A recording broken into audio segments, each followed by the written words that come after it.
Jeudi 2 octobre 2025, mesdames et messieurs, bienvenue dans le 19h30 de la chaîne citoyenne. Tout de suite et bien sûr, le journal.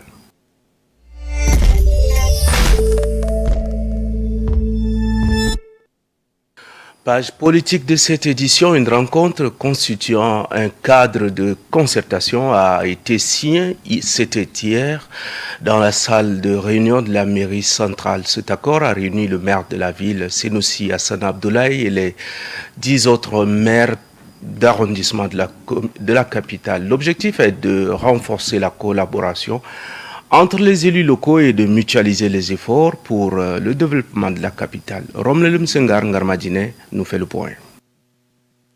Pendant de longues années, les relations entre la commune centrale de la ville et les communes d'arrondissement ont été marquées par des tensions et une absence de coordination. Cette situation, souvent dénoncée par les habitants et les observateurs, constitue un frein majeur à la mise en œuvre de projets de développement cohérents et efficaces pour la capitale. La nouvelle équipe municipale de Senoussi Hassan Abdoulaye, animée d'une volonté nouvelle, d'une vision partagée et un sens aigu des responsabilités, a signé une convention de mise en place un cadre de concertation et un arrêté conjoint pour contrecarrer les difficultés et les divergences qui retardent non seulement leurs actions communes, mais aussi de travailler dans une harmonie pour le développement de la capitale. Une étape de la gouvernance locale qui intervient à point nommé afin de mettre terme aux divisions institutionnelles et d'instaurer une gestion plus unifiée, transparente et solidaire au service des populations. Nous avons ensemble décidé d'accoucher de deux documents qui vont nous servir de cadre de collaboration. Le premier est un document qui a du sens parce qu'il vient compléter les actes réglementaires qui existent et qui disent déjà un petit peu la répartition entre les communes et la mairie centrale en ce qui concerne les attributions. Le deuxième complète la clé de répartition relative aux ressources.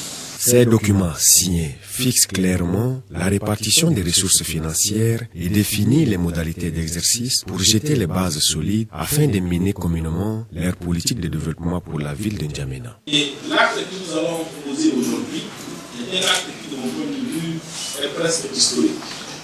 Parce que, effectivement, depuis que les communes d'arrondissement et la commune de la ville ont des élus à leur tête, cela ne s'est pas encore produit, en tout cas pas de cette manière. Les élus locaux affichent leur détermination à travailler main dans la main pour bâtir une capitale à la hauteur des aspirations de ses habitants, comme l'indique le maire de la commune du 1er arrondissement. Il se réjouit de cette action qui, selon lui, accompagnera leur politique vers le grand intérêt de tous les citoyens. Au nom des maires de la commune d'arrondissement, féliciter chaleureusement le maire de la commune de la ville d'Indjamena, ainsi que les membres de l'équipe qui ont témoigné une volonté ferme de partager la même vision en étroite collaboration avec les communes pour parvenir au développement de notre chère cité.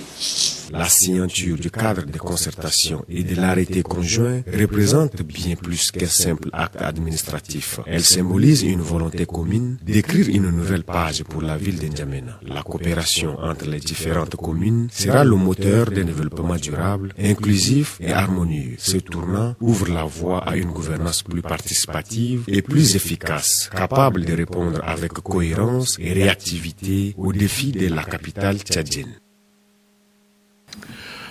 Le bureau de Qatar Charity au Tchad a fait un don de 30 motos tricycles à la commune de N'Djamena. La cérémonie de remise de ces engins a eu lieu au secrétariat permanent de la dite commune. Ce matériel vise à collecter les déchets dans plusieurs quartiers de la capitale.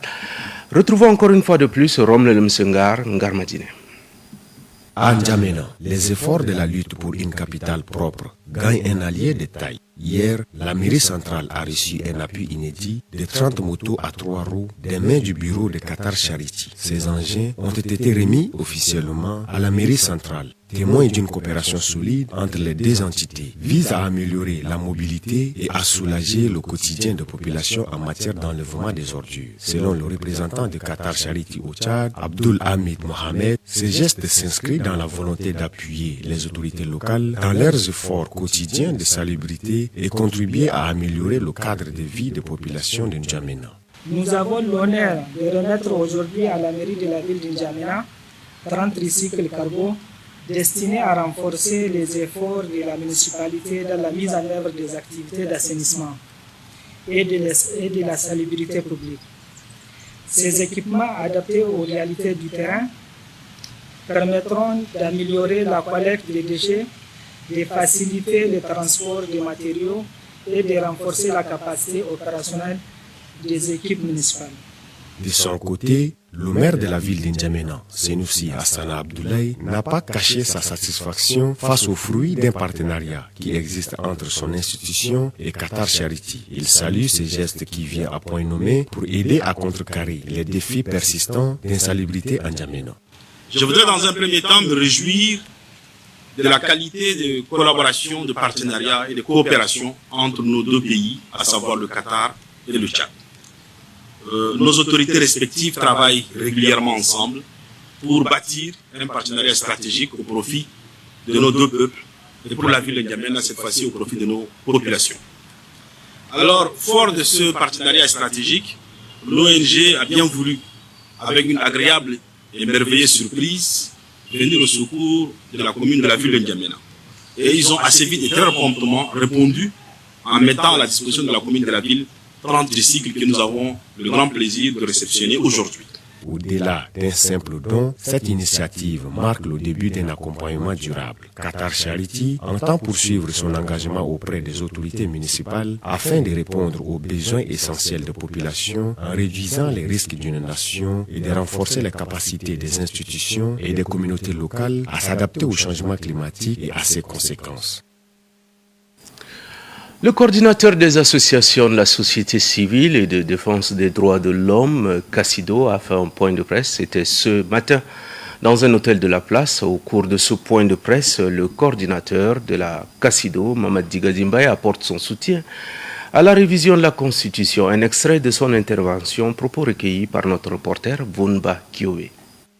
Après une analyse approfondie du projet de la révision constitutionnelle en cours, décide, en sa qualité de fêtière majeure de 214 organisations de la société civile tchadienne, de porter à la connaissance de l'opinion nationale et internationale sa position sur cette question d'une importance particulière dans la vie de la nation. Il faut noter, dans le cadre de la révision constitutionnelle, nous assistons à un débat contradictoire, riche et démocratique, respectueux des valeurs universelles, des droits de l'homme et des libertés fondamentales.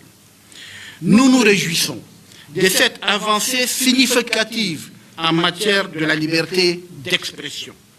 Que cette révision constitutionnelle en cours soit l'expression de l'affirmation de la souveraineté du peuple tchadien qui, en toute liberté, décide de son destin. C'est pourquoi nous appelons aussi les forces vives de la nation à la vigilance pour contrecarrer toute tentative d'ingérence extérieure dans la marche du peuple tchadien pour l'affirmation de la démocratie. La société civile tchadienne, fidèle à son rôle historique de porte-voix du peuple, est appelée à soutenir cette réforme. Il faut noter que cette réforme offre des institutions plus stables, un cadre juridique plus clair et des mécanismes concrets de défense des droits. Elle constitue une opportunité de voir ces revendications mieux prises en compte et ces droits mieux protégés. Car une constitution, il faut le dire avec force, n'est pas un texte figé.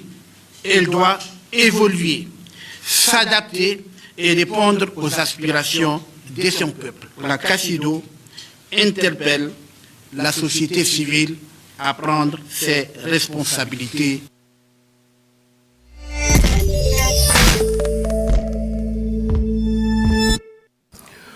Page éducation de cette édition. La rentrée scolaire 2025-2026 démarre dans un climat d'incertitude marqué par la tension entre syndicats d'enseignants et gouvernement. Alors que le ministère de l'Éducation nationale a officiellement lancé la rentrée, le syndicat des enseignants du Tchad, cette section provinciale de N'Djamena, au cours d'une assemblée générale tenue hier, à l'école du centre, a décidé d'entrer en grève d'avertissement d'une semaine à compter du 2 au 9 octobre 2025.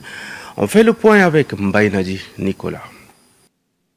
La grève lancée par les syndicats des enseignants au Tchad, en particulier le CED et le CIET, met en évidence une crise profonde qui dépasse les simples revendications corporatistes. Elle traduit une rupture de confiance entre le corps enseignant et l'État, ainsi qu'une fragilité structurelle du système éducatif tchadien. Les revendications portent notamment sur l'amélioration des conditions de vie et de travail des enseignants, ainsi que sur la relecture du décret 477. Cependant, jusqu'à présent, le gouvernement n'a pas fourni de réponse concrète aux attentes exprimées. Cette situation risque d'impacter directement la rentrée scolaire déjà en cours, car la suspension des cours privera les élèves d'un démarrage normal de l'année académique. Au-delà des discours officiels, l'inquiétude grandit chez les parents et les élèves. Chaque jour de grève constitue une perte d'heures de cours difficiles à rattraper dans un système éducatif déjà fragilisé. Si aucun compromis n'est trouvé rapidement entre les syndicats et les autorités, la rentrée scolaire pourrait être compromise dès son lancement, accentuant les retards dans les apprentissages et aggravant les inégalités entre les élèves. Cette suspension des cours entraîne un retard dans l'achèvement des programmes scolaires. Les élèves se retrouvent dans une situation d'incertitude, en particulier ceux des classes d'examen qui voient leur avenir compromis. Cette instabilité réduit la qualité de l'apprentissage, provoque une démotivation et accentue le risque de décrochage scolaire. Il convient de souligner que cette grève fragilise encore davantage le tissu social. Certains parents constatent que leurs enfants heurent dans les quartiers sans encadrement. Les familles aisées peuvent recourir aux cours privés, tandis que les plus pauvres voient leurs enfants condamnés à l'inactivité. La perte de confiance dans l'école publique s'installe. Cette répétition des crises alimente l'idée que l'école n'est plus un espace sûr pour construire l'avenir. L'absence de réponse satisfaisante du gouvernement aux revendications révèle une crise de gouvernance. Cela risque de radicaliser les syndicats, de polariser le débat social et de créer une fracture durable entre les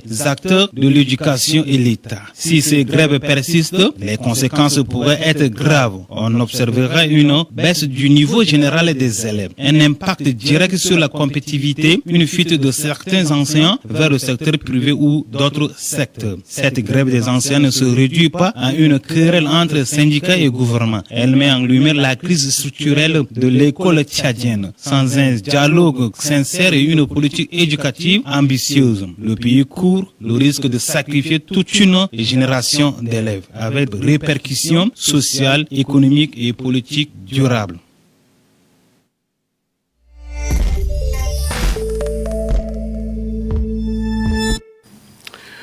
Mesdames et messieurs, parlons société à présent. Le 2 octobre de chaque année, le monde célèbre la journée internationale de la non-violence. Cette journée, instaurée par l'Assemblée générale des Nations unies en 2007, c'est pour rendre un hommage mérité à Mahatma Gandhi, figure emblématique de la résistance pacifique et de la désobéissance civile. Cette date choisie correspond également à l'anniversaire de ce dernier, dont les principes de non-violence ont influencé de nombreux mouvements sociaux et politiques à travers le monde. Larissia Ngakutu nous fait le point.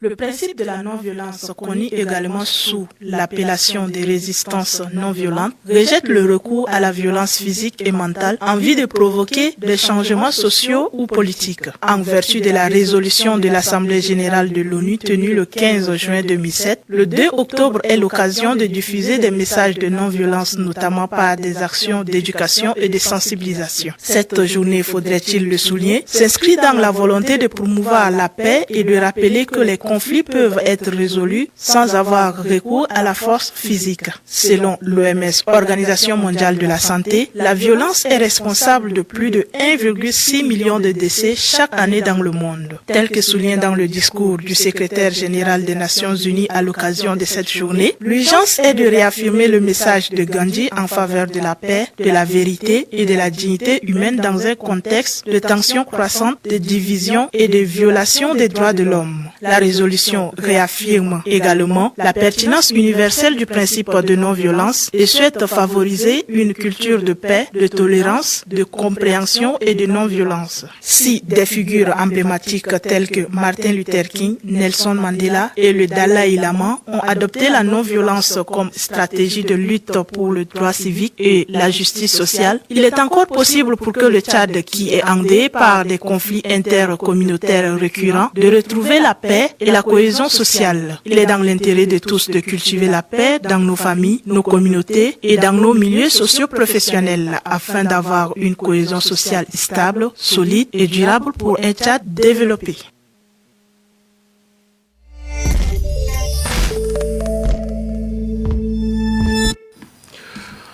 Hors de nos frontières, à moins de 2 semaines de la présidentielle au Cameroun, les candidats sillonnent les villes et campagnes pour séduire les électeurs. Le reportage de Karel Ronel. Le Cameroun entre dans une phase décisive de son histoire politique. Le 12 octobre prochain, les électeurs seront appelés à choisir celui qui présidera aux destinées du pays pour les 7 prochaines années. Depuis la révision constitutionnelle de 2028, aucune limite n'entrave la réélection du président sortant Paul Biya, au pouvoir sans discontinu depuis 43 ans et de nouveaux candidats à sa propre succession à l'âge de 92 ans. Initialement, 12 prétendants convoitaient le fauteuil présidentiel. Ils ne sont désormais plus que 10. 2 candidats à Kermona, parti Univers, et Ateki Caxton, parti de l'Alliance libérale, ayant rallié le camp de Bello Boba Maïgari, chef de file de l'Union nationale pour la démocratie et le progrès UNDP. Une manœuvre politique qui pourrait rabattre les cartes dans cette élection aux allures des plébiscites annoncés. Dans la capitale Yaoundé, plusieurs meetings ont marqué ces premiers jours de campagne. Le Rassemblement démocratique du parti camerounais RDPC, parti au pouvoir, a tenu un rassemblement d'envergure, même en l'absence de Paul Biya, actuellement hors du pays. Ses partisans ont réaffirmé leur soutien indéfectible à son slogan de campagne « Grandeur et espérance », gage selon eux d'une continuité et d'une stabilité politique éprouvée. Durant les 15 prochains jours, les candidats multiplient déplacements, meetings et promesses électorales afin de séduire un électorat exigeant et parfois désabusé. L'organisation matérielle et logistique du scrutin, confiée à l'élection Cameroun et l'ECAM, est déjà en place pour garantir la régularité des opérations de vote. L'issue du scrutin du 12 octobre reste incertaine, mais une chose est sûre, l'enjeu de cette présidentielle dépasse de loin la simple conquête des mandats. Il engage l'avenir démocratique et institutionnel du Cameroun. À quelques jours du lancement officiel de la campagne présidentielle en Côte d'Ivoire, les tensions politiques atteignent un nouveau seuil. 2 cadres du Parti des peuples africains Côte d'Ivoire PPACI, Blaise Lasme et Nestor Daï, ont été placés sous mandat de dépôt à Abidjan, accusés d'atteinte à la sûreté de l'État et d'appel à l'insurrection. Joséphine Nabi avec le récit de Kaubari Maloum Esther.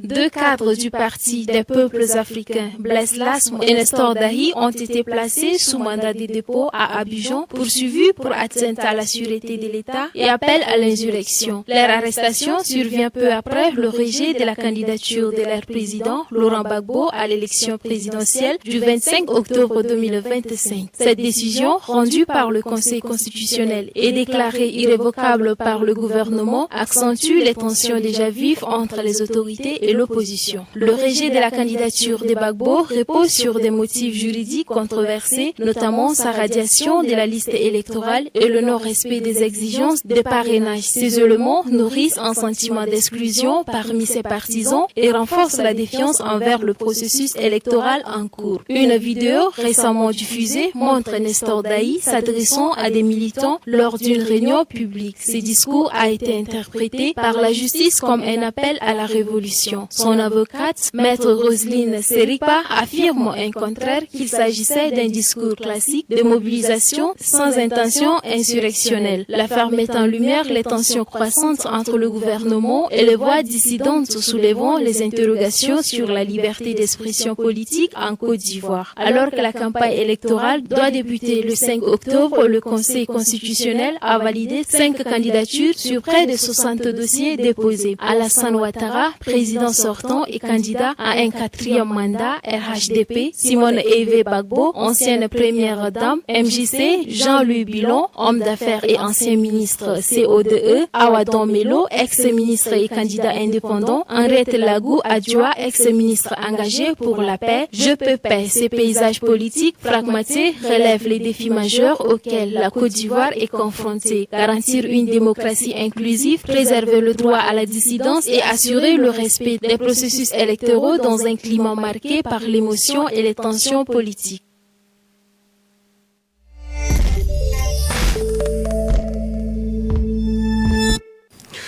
Parlons sport au bas de cette édition. Le comité olympique tchadien COST vit une crise qui bloque et fait ralentir le fonctionnement des activités. Notre reporter Mbaye Dixem Sadok est allé à la rencontre du président du bureau provisoire dirigé par Yamita Hassan Tété. Voici ses éclairages.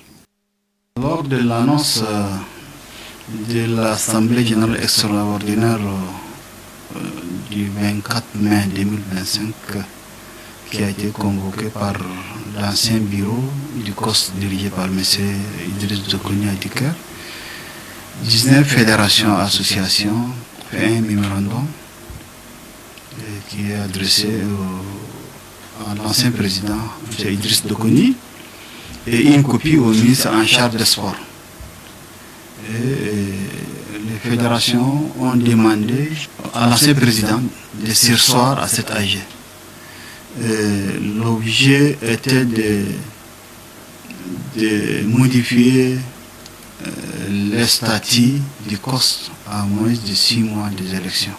Il y a eu un refus de tous les côtés, que ce soit au niveau du ministère, tout comme au niveau du comité, de l'ancien bureau du comité du COST, à l'entame même de l'AG. Donc les fédérations ont demandé la motion a été refusée pour constater des irrégularités. Voilà. Donc les micros ont été confisqués par l'ancien président et son secrétaire général de l'époque. Voilà. Donc les fédérations ont dit qu'elles ne peuvent pas rester dans une assemblée où qu'elles ne pourront pas s'exprimer librement. Donc elles ont suspendu leur participation.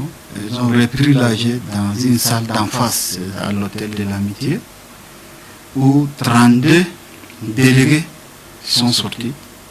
Voilà, ils ont changé l'ordre du jour par rapport à l'AG convoqué par l'ancien bureau du COST. Sur cette base, ils ont pris la résolution. Ils ont retiré la confiance à l'ancien bureau et ils ont mis en place un bureau provisoire qui a pour mission de gérer les affaires courantes et organiser des élections libres et transparentes. Et de l'autre côté, l'ancien bureau, malgré qu'il n'avait pas le quorum, conformément au statut du COST, pour tenir une AG, il faut avoir la majorité de 50% plus 1. Bien qu'il y ait une quarantaine de personnes qui étaient dans la salle et ils ont continué à faire leurs AG, en prenant des résolutions d'exclure 19 fédérations associations du mouvement sportif. Si un quorum de 50% plus 1 était dégagé, et ce qui reste, ça va être 50% moins 1, automatiquement, donc l'AG n'est plus valable. Les deux AG se sont séparés de la manière. Le sélectionneur national Raoul Savoy a dévoilé la liste des 24 joueurs retenus pour les rencontres de SAO face au Mali et à la RCA le 8 et le 12 octobre 2025. C'était cet après-midi lors d'une conférence de presse animée dans un hôtel de la place. Suivez un extrait de son intervention sélectionnée et proposée par notre reporter Mbaye Dixem Sadok. Donc voilà, une liste que vous verrez très complète avec 3 gardiens, 8 défenseurs, 8 joueurs de milieu de terrain et 5 attaquants, donc ce qui fait un total de 24. Ces joueurs-là ont commencé à arriver. Le premier est arrivé tout à l'heure à midi. 3 autres arriveront demain. Le gros de l'équipe arrivera entre samedi et dimanche matin. Ensuite, on aura 4 jours pour préparer le match contre la République centrafricaine. Et le 13 octobre, tout le monde rentrera dans son club pour continuer à travailler tous les jours au quotidien avec beaucoup de sérieux et de hautes compétences. Voilà, donc ça c'est le programme. Je vais vous annoncer maintenant les 24 joueurs que j'ai sélectionnés, que le staff et moi avons identifiés pour répondre présent dans ces 2 matchs Coupe du Monde face au Mali à l'RCA. Donc pour les 3 gardiens, nous aurons Bayosun Samba Diallo, FC 15 Agosto en Guinée équatoriale, Bainassem Jourdain de Venda FC en Afrique du Sud et le 3e gardien Ado Mathieu de Renaissance FC. Pour les 8 défenseurs, nous aurons Chouplaou Charles de Kazrik Star FC en Afrique du Sud, Daikreo Wanre de Gazelle de Garoua au Cameroun, Noubara Félix de la SPSI, Chaouna Franchi de l'Ena Calcio en Italie, Diawa Almeric du Soudan, Latoyoum Osé de Gazelle, Alarabaï Yves de Foula, Daba Gabkala de la SPSI. Voilà pour les 8 défenseurs qui défendront en couleur. Ensuite, nous aurons 8 milieux de terrain. Merba Benjamin de Foula, Tiam Menta Mahamat de Stade Tunisien en Tunisie, Koularabaï William Damba, RC Kadiogo au Burkina Faso, Kaiba Djawal, FC Ville 1900 en Suisse, Chaouna Haroun, Zabar Saint-Patrick à Malte, Koumalassine, Young Africans en Tanzanie, Abdulaziz Al-Kana en Égypte, Chaouna Franck de Ena Calcio en Italie. Voilà donc pour les milieux de terrain. Et nous aurons 5 attaquants. Ekwa Célestin, Young Africans en Tanzanie, Mani Bertrand Junior de Ganzassar Kapan en Arménie, Mahamat Abakar, TPL Export FC, Dion CD Junior de Golden Arrows en Afrique du Sud. Et pour terminer, le dernier joueur, Moine Dimanji Marius de Samsung Sport en Turquie. C'est avec cet élément de Maïndixem Sadok que nous mettons un terme à cette édition. Beaucoup de courage au SAO. Merci de l'avoir suivi, cette édition. Bonne soirée à toutes et à toutes. Bonsoir.